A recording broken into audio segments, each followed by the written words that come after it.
నమస్కారం. 16వ తారీఖు నుంచి 31వ తారీఖు వరకు ద్వాదశ రాశుల్లోని 12 రాశుల వారికి శుభ అశుభ ఫలితాలు ఏ విధంగా ఉన్నాయో తెలియచేయడానికి ఈరోజు స్టూడియోలో మనతో పాటు ఉన్నారు ప్రముఖ జ్యోతిష ఆధ్యాత్మికవేత్త బ్రహ్మశ్రీ నందిబట్ల శ్రీహరి శర్మ గారు. మరి గురువు గారితో మాట్లాడి మరి ద్వాదశ రాశుల్లోని 12 రాశుల వారి శుభ అశుభ ఫలితాలు ఏ విధంగా ఉన్నాయనే అంశం గురించి తెలుసుకుందాం. నమస్కారం గురువు గారు. వాగర్థావివ సంపృక్తౌ వాగర్థ ప్రతిపత్తయే జగతః పితరౌ వందే పార్వతీ పరమేశ్వరౌ సదాశివసమారంభాం శంకరాచార్య మధ్యమాం అస్మదాచార్యపర్యంతం వందే గురుపరంపరాం ఆదిత్యాయ చ సోమాయ మంగళాయ బుధాయ చ గురుశుక్రశనిభ్యశ్చ రాహవే కేతవే నమః. శృంగేరి పీఠాధిపతులు కంచి పీఠాధిపతులకి నమస్కారములు తెలియచేసుకుంటూ కార్యక్రమాన్ని ప్రారంభిద్దాం. గురుగారు, సింహరాశి వారికి వచ్చేసి 16 నుంచి 31వ తారీఖు వరకు మనకి వీరి శుభ అశుభ ఫలితాలు ఏ విధంగా ఉన్నాయనే అంశం గురించి మాకు తెలియచేయండి గురువుగారు. సింహరాశి వారికి సంబంధించి ఈ 16 నుంచి 31 తారీఖు వరకు ఏ విధంగా ఉండబోతుందో తెలుసుకునే ముందు ఈ యొక్క సింహరాశి వారికి సంబంధించి గ్రహ సంచారం ఏ విధంగా ఉండదో తెలుసుకుందాం. సింహరాశి వారికి వ్యయ స్థానంలో రవి శుక్ర బుధులు, అలాగే దశమ స్థానంలో కుజ గురువులు, అలాగే సప్తమ స్థానంలో శని వక్రీకరించి ఉండడం, అలాగే ద్వితీయ స్థానంలో కేతువు, అష్టమ స్థానంలో రాహు. వెరసి చూసుకున్నట్లయితే చేస్తున్నటువంటి వృత్తి ఉద్యోగాల్లో పలు మార్పులు చేర్పులు గోచరమవుతున్నాయని చెప్పవచ్చు. ప్రధానంగా గృహానికి సంబంధించినటువంటి మరమ్మతులు కానీ గృహోపకరణాల యొక్క కొనుగోలు కానీ ఈ యొక్క సింహరాశిలో జన్మించిన వారికి గోచరమవుతుంది. ఇతరుల యొక్క సహాయ సహకారాలు సంపూర్ణంగా ఉండడం, ఈ సంబంధించినట్టు చూసుకున్నట్లయితే శుభ అశుభ మిశ్రమైనటువంటి ఫలితాలు ఈ యొక్క సింహరాశి వారికి గోచరమవుతున్నాయని చెప్పవచ్చు. వ్యాపార రంగంలో ఉన్నటువంటి వారికి అధిక ధన ప్రాప్తి కలిగేటువంటి అవకాశాలు కొన్ని రోజులు ఉంటాయి. కాబట్టి ఆ జాగ్రత్తలు పాటించుకొని ధన ప్రాప్తికి ఏ విధంగా నిర్ణయాలు తీసుకోవాలి అనేటువంటి విషయాన్ని మీరు దృష్టిలో పెట్టుకోవచ్చు.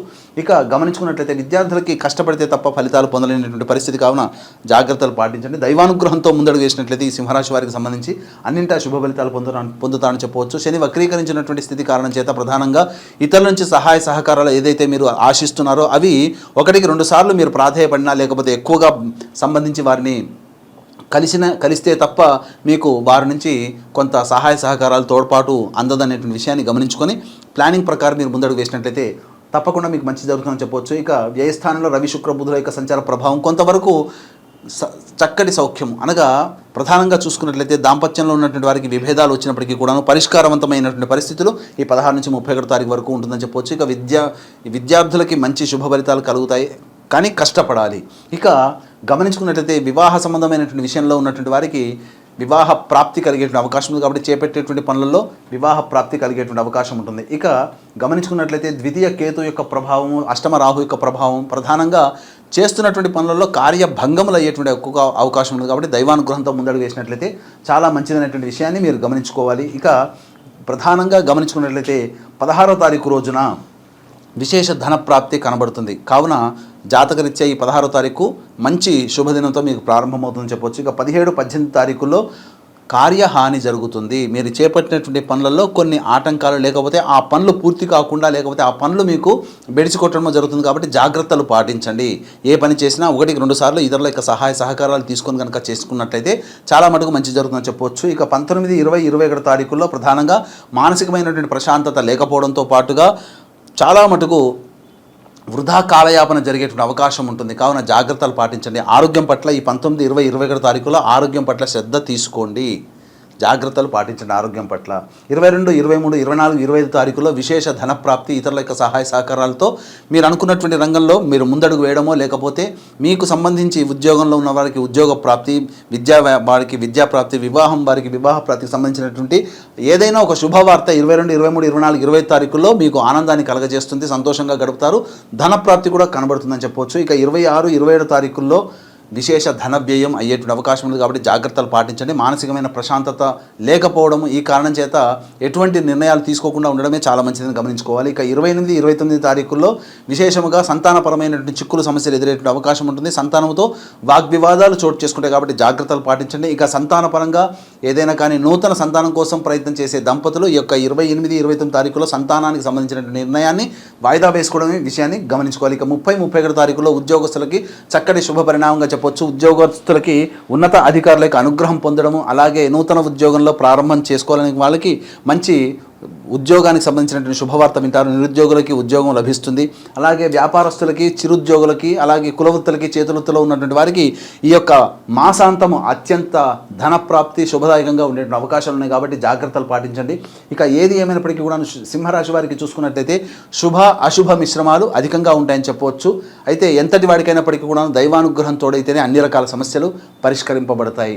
గుర్తుంచుకోండి, మన హిందువుల కోసం ఏర్పాటు చేసినటువంటి కాశీనగరంలో బెనారస్ యూనివర్సిటీ మదన మోహన్ మాలవ్య గారు వీరు కూడా తన ప్రసంగంలో చెప్పారు, గాయత్రి అమ్మవారి అనుగ్రహం లేకపోతే నేను ఇంత యూనివర్సిటీని స్థాపించేవాడిని కాదు అని చెప్పి. సామాన్యమైనటువంటి వ్యక్తి మదన్ మోహన్ మాలవ్య, కానీ అద్భుతం సృష్టించాడు దైవానుగ్రహంతో. కాబట్టి దీన్ని దృష్టిలో పెట్టుకుని ఈ యొక్క సింహరాశి వారికి వచ్చేటువంటి సమస్యల పరిష్కారం కోసం దైవానుగ్రహం తప్పనిసరి. కాబట్టి ఈ నెల 21వ తారీఖు రోజున గురు పౌర్ణమి సందర్భంగా శ్రీకాళహస్తి క్షేత్రంలో రాహుకేతు పూజ, అలాగే విద్యార్థుల కోసం సరస్వతి దక్షిణామూర్తి హోమాలు, మరియు విద్య, ఉద్యోగం, దాంపత్యం, అనారోగ్య, వివాహం, అనారోగ్య సమస్యల నివారణకి 18 రకాల హోమాదులతో పాటు వృషభ, మిథున, కర్కాటక, సింహతుల, వృశ్చిక, మకర, కుంభ, మీన రాశుల్లో జన్మించినటువంటి వారికి శనిదోష పరిహారార్థమే శనీశ్వర హోమం, అఘోర పాశుపత మంత్ర హోమం అనేటువంటివి జరిపించడం కేవలం 1500 రూపాయల రుసుముతో జరిపించడం జరుగుతుంది. అలాగే సంవత్సరం పొడుగుతా మా పీఠం ఆధ్వర్యంలో జరిగేటువంటి కార్యక్రమాలు నమోదు చేసుకోవాలని అనుకునే వాళ్ళు కూడా కార్యక్రమ తదనంతరం కాంటాక్ట్ చేసి పూర్తి వివరాలు తెలుసుకోవచ్చు. గురుగారు, సింహరాశి వారికి వచ్చేసి 16 నుంచి 31 వరకు వారి ఫలితాలు ఏ విధంగా ఉన్నాయనే అంశం గురించి అయితే తెలియజేశారు. అలాగే వీరికి 16 నుంచి 31వ తారీఖు వరకు మరి వీరు ఎటువంటి పరిహారం చేసుకుంటే వీరికి బాగుంటుంది అంటారు? ప్రధానంగా గమనించినట్లయితే ఈ యొక్క సింహరాశి వారికి సంబంధించి సమస్యలు అనేటువంటి ఉన్నప్పుడు ఒక 5 రోజుల పాటు చెప్పేటువంటి పరిహారాన్ని పాటించండి. శివాలయము, రావి చెట్టు, నవగ్రహాలు ఉన్నటువంటి దేవాలయం అయితే చాలా మంచిది. ప్రతిరోజు రావి చెట్టు చుట్టూ శివాయ నమః అంటూ 27 ప్రదక్షిణలు చేసి ఉత్తరం వైపున ఫేస్ పెట్టి శివ అష్టోత్తరం 3 సార్లు పారాయణం చేయాలి. అలాగే నవగ్రహాల చుట్టూ శివాయ నమః అంటూ 27 ప్రదక్షిణలు చేసి శనీశ్వరుడికి తైలాభిషేకం జరిపించుకొని శివాలయంలో అర్చన జరిపించుకోండి. తైలాభిషేకం శనీశ్వరుడికి, అర్చన ఈశ్వరుడికి. ఈ విధంగా ఒక 5 రోజుల పాటు చేసినట్లయితే ఈ 16వ తారీఖు నుంచి 31వ తారీఖు వరకు వచ్చేటువంటి సమస్యలన్నీ కూడాను పరిష్కారం అవుతాయి. అలాగే ఇవి చెప్పినటువంటి గోచారీత్యా వచ్చేటువంటి ఫలితాలు. ఇంకా ఈ 16 నుంచి 31వ తారీఖు వరకు సింహరాశి వారికి ఏవైనా కానీ ఇబ్బందికర పరిస్థితులు అధికంగా అయ్యాయనంటే మీ యొక్క జాతకంలో ఏదైనా లోపాలు ఉన్నట్టు లెక్క. కాబట్టి దగ్గరలోని ఉపాసనా పరులైనటువంటి పండితుల్ని సంప్రదించినట్లయితే వారు మంచి చక్కటి పరిష్కారాన్ని తెలియజేస్తారు. తద్వారా మీరు ఇంకా కూడా సమస్యల నుంచి బయటపడే అవకాశాలు ఎక్కువగా ఉన్నాయని చెప్పవచ్చు. ఓకే గురుగారు, సింహరాశి వారికి వచ్చేసి 16 నుంచి 31వ తారీఖు వరకు వారికి ఫలితాలు ఏ విధంగా ఉన్నాయి, శుభ అశుభ ఫలితాలు మాకు తెలియజేశారు. ధన్యవాదాలు గురు. సర్వం శ్రీ ఉమామహేశ్వర పరబ్రహ్మార్పణమస్తు.